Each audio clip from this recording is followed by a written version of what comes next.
వివేక్ 10వ వర్ధంతికి వచ్చిన పెద్దలందరికీ మరియు వాళ్ళ తల్లిదండ్రులకు అందరికీ హృదయపూర్వక ధన్యవాదాలు. వివేక్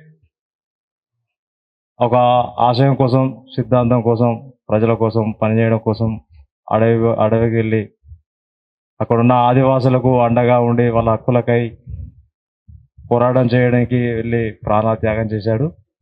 అలాంటి వివేక్ బాటలో నడవడం చాలా గర్వకారణం. అలాంటి వ్యక్తులు అడవిలో ఉండి ప్రజల కోసం నిత్యం పోరాటం, ఆదివాసుల హక్కులకై వారి యొక్క ఆశయాలు చిరకాలం ప్రజల గుండెల్లో ఎప్పటికీ వివేక్ లాంటి వ్యక్తులు ప్రజల గుండెల్లో ఎప్పటికీ చిరకాలం ఉండిపోతారు. వివేక్ తీసుకున్న ఒక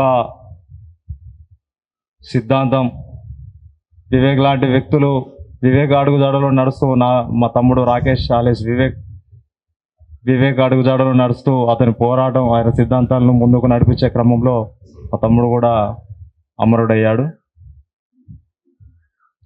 అమరుడు అయినా కూడా అలాంటి వ్యక్తులు ప్రజల కోసం వాళ్ళ ప్రాణాలను త్యాగం చేసి చిరకాలం ముందుకు నడుస్తూనే ఉంటుంది. వాళ్ళ ఆశయాలను, వాళ్ళ సిద్ధాంతాలను ముందుకు తీసుకుపోవడానికి మనందరం కృషి చేయాలని కోరుతూ ధన్యవాదాలు.